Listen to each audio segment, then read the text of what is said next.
24 hours from now, John Walker Lindh, better known as the American Taliban, will be free.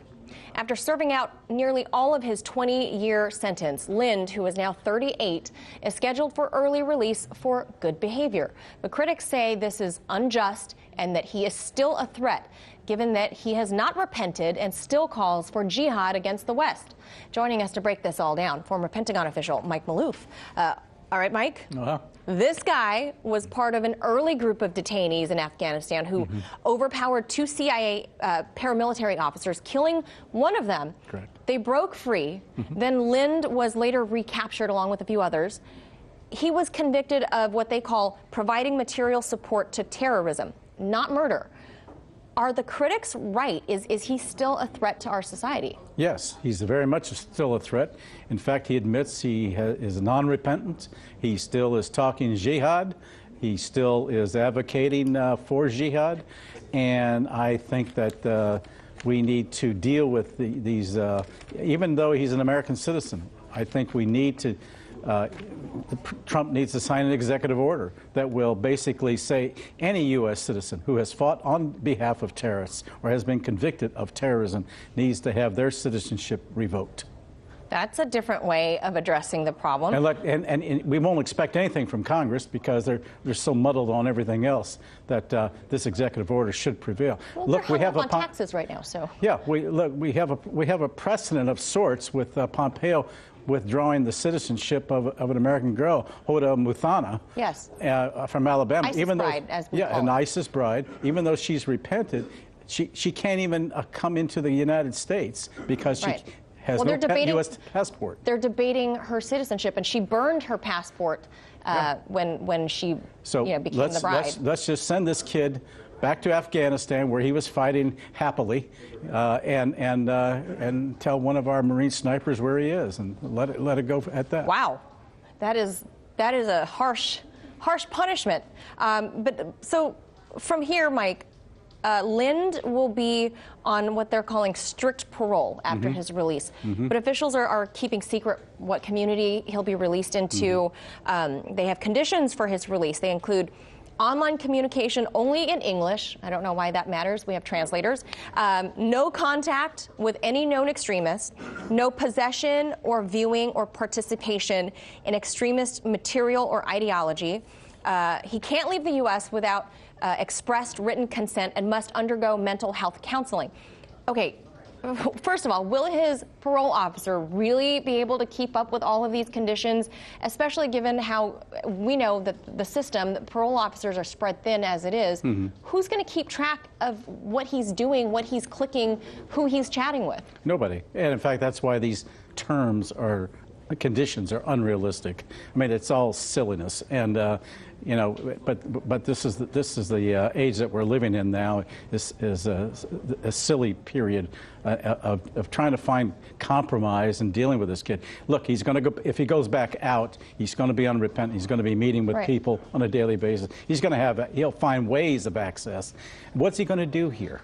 Who's going to hire him? Right. Nobody. Right. What skills does he have? He can shoot Americans. Well, he knows how to do that. We've got that. So this leads to a bigger question, though, about anyone that is captured on the battlefield from the other side. Yes. This guy is an American. Yes. Born and raised in Marin County in Northern California. It's one of the wealthier communities in California.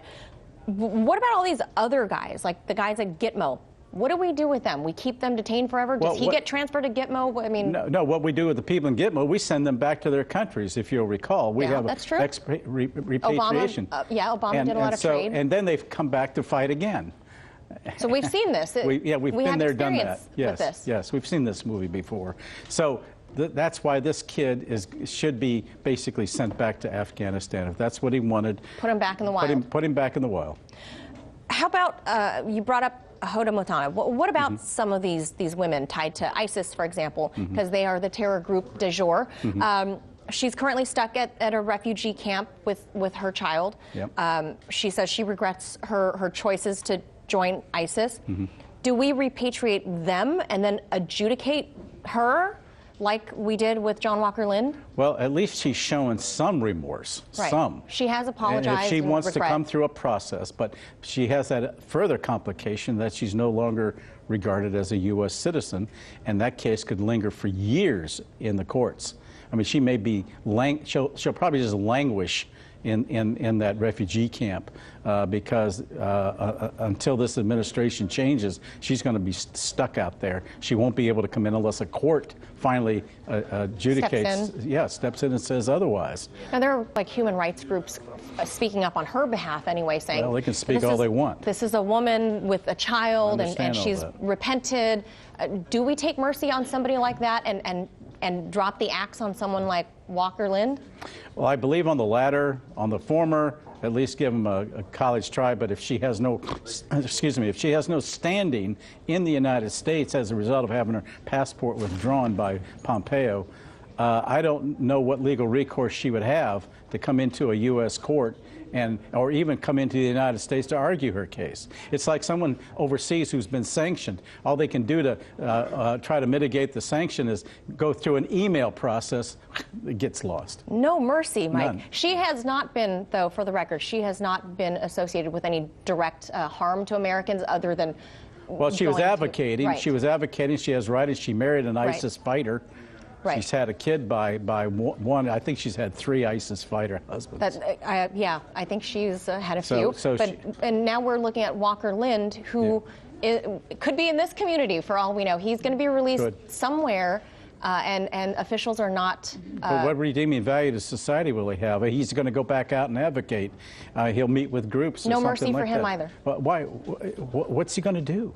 And why should we show any remorse to somebody who remains hardened after 20 years in prison? And good behavior. Good behavior, right. But I think that we have to make a decision on something like this.